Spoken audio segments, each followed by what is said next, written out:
नमस्ते। कक्षा 9 के हिंदी पाठ्य पुस्तक स्पर्श भाग 1 में इससे पहले वीडियो में रहीम के दोहे को मैंने पढ़ाया था और उसमें से कुछ दोहों के भावार्थ को बताया था। उसके बाद अगला जो दोहा है उसके भावार्थ को हम लोग जानेंगे।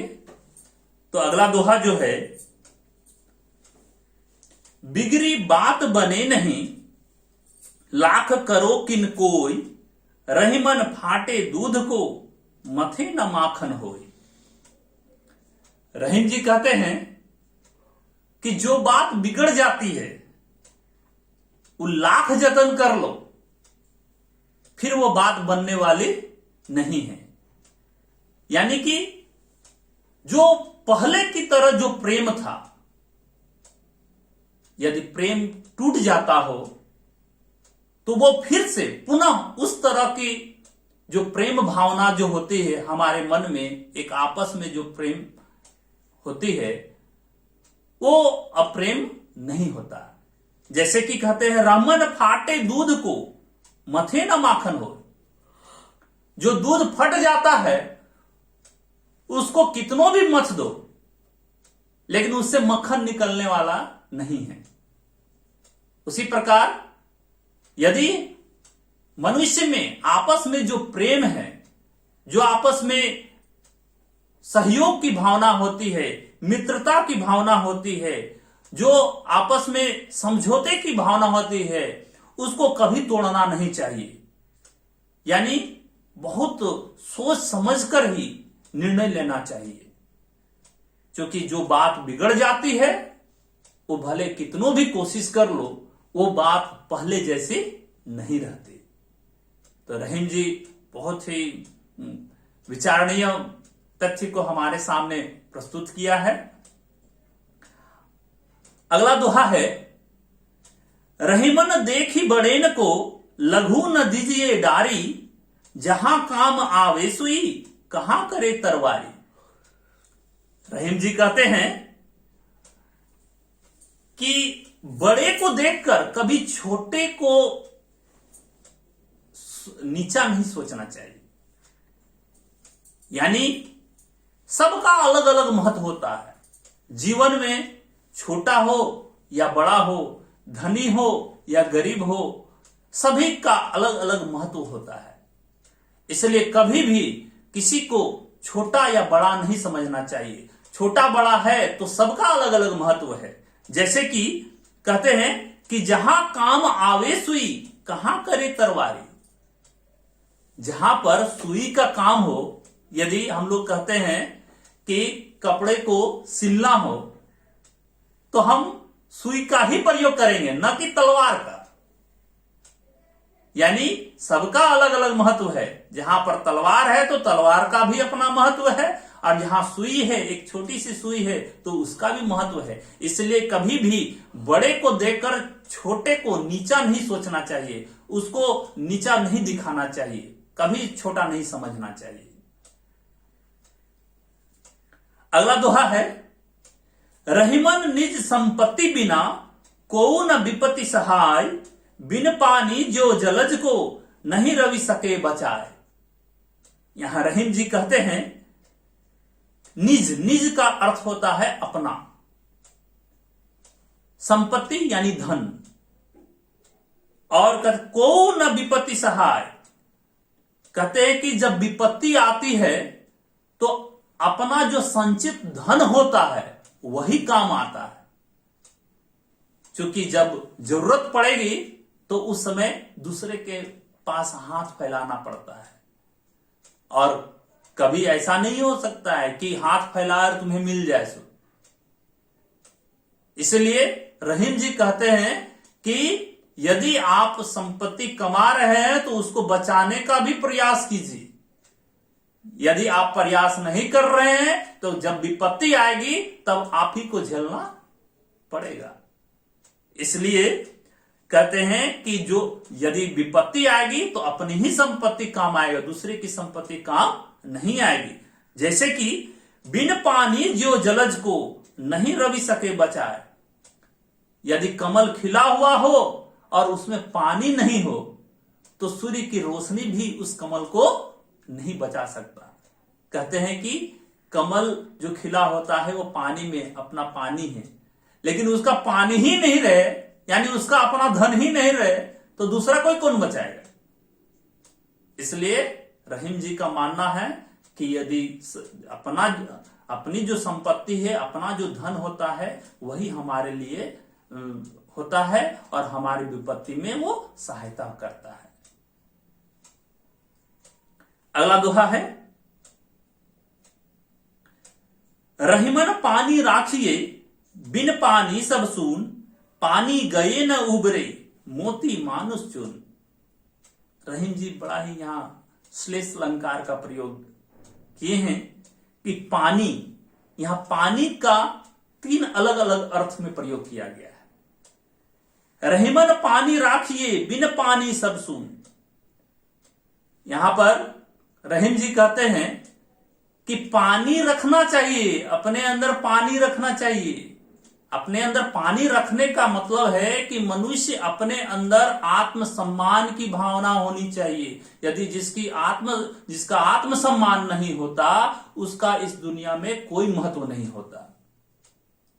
पानी गए न उबरे मोती मानुष चुन। यहां मोती के लिए चमक, यदि मोती में चमक नहीं है तो मोती बेकार है।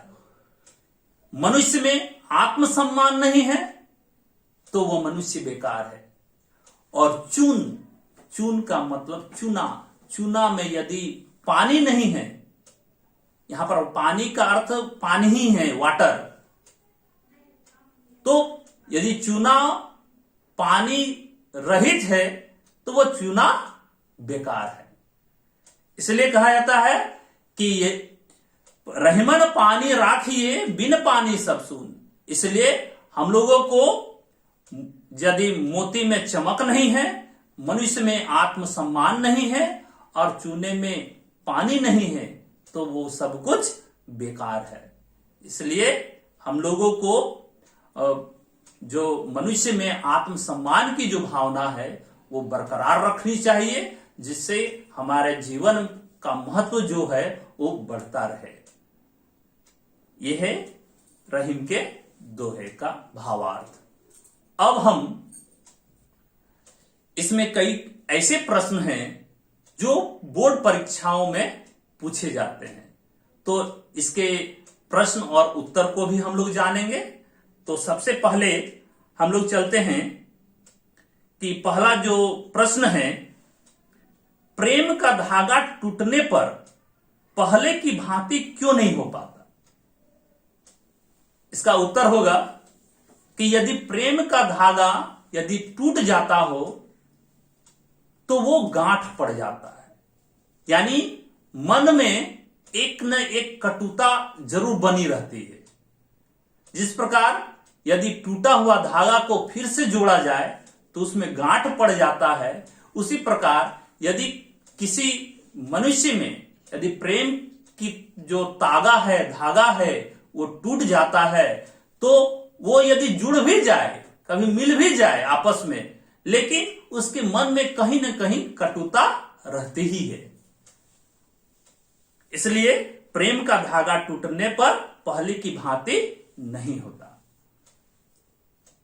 अगला प्रश्न है कि हमें अपना दुख दूसरों पर क्यों नहीं प्रकट करना चाहिए। ये बड़ा महत्वपूर्ण प्रश्न है। अपने से कहने पर उसका व्यवहार कैसा हो जाता है, यानी अपने मन की व्यथा को दूसरे से कहने पर उनका व्यवहार कैसा हो जाता है। तो इसका उत्तर यह होगा कि हमें अपना दुख दूसरों को प्रकट इसलिए नहीं करना चाहिए क्योंकि लोग उसको सुन करके हमारी मदद नहीं करेगा, बल्कि उसका मजाक उड़ाएगा। लोग कहते हैं कि अपनी मन की व्यथा दूसरों को बताने से मन हल्का हो जाता है, लेकिन रहीम जी का मानना है कि यदि अपनी मन के जो दुख है, व्यथा है, कष्ट है, उसको दूसरों के सामने प्रकट यदि किया जाए तो वो मन ही मन हंसता रहेगा और उसका मजाक उड़ाता रहेगा। इसलिए हम लोगों को कभी भी अपने मन और मन के जो दुख है उसको दूसरे के सामने प्रकट नहीं करना चाहिए। कहते हैं, अगला प्रश्न है, रहीम ने सागर की अपेक्षा पंक जल को धन्य क्यों कहा है? पहले कहते हैं कि रहीम ने सागर की अपेक्षा, सागर तो बहुत बड़ा होता है, लेकिन बड़ा होने के बावजूद भी सागर क्या है? सागर का जल होता है वो खारा होता है, उसमें कोई तृप्त नहीं हो पाता, कोई भी अपनी प्यास नहीं बुझा पाता। लेकिन जो कीचड़ रहित जो जल होता है, यानी तालाब है, झील है, छोटे छोटे नाले हैं, उन सभी में छोटे छोटे जीव और अन्य प्राणी अपनी प्यास बुझाकर अपना जीवन बिताते हैं और उसकी सहायता लेते हैं। तो जो पंक जल है यानी कीचड़ सहित जो जल है और एक सागर है, तो दोनों में काफी फर्क है। वो बहुत बड़ा है, समुद्र बहुत बड़ा है, लेकिन दूसरे का काम नहीं आता, और जो बहुत छोटा है और वो दूसरे का काम आता है, इसलिए छोटे वाला ही ज्यादा महत्व है सागर की तुलना में। अगला प्रश्न है, एक को साधने से सब कैसे सध जाता है? रहीम जी कहते हैं कि यदि कोई कार्य ले तो एक लक्ष्य लेकर ही काम करना चाहिए। एक समय में बहुत सारे काम यदि हम ले लेते हैं, बहुत सारे यदि कार्य करते हैं, तो हमारा ध्यान है सो सभी कामों में बट जाता है। और यदि हम एक समय में एक ही काम यदि ले तो उस पर हम ज्यादा फोकस कर सकते हैं और उस लक्ष्य को निर्धारित करके कड़ी मेहनत करके उस लक्ष्य को ठीक से सफलता हासिल कर सकते हैं।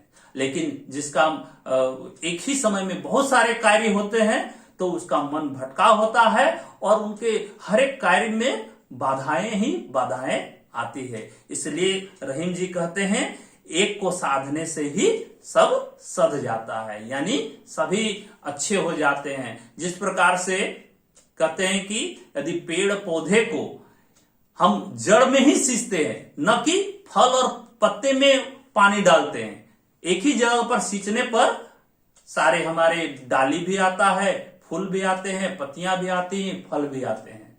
यानी एक काम करें, यानी जड़ में ही पानी दे और सब कुछ पाए। तो रहीम जी का यही मानना है।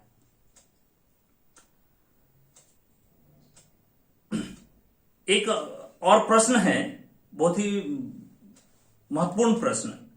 मोती मानुष चून के संदर्भ में पानी के महत्व को स्पष्ट कीजिए।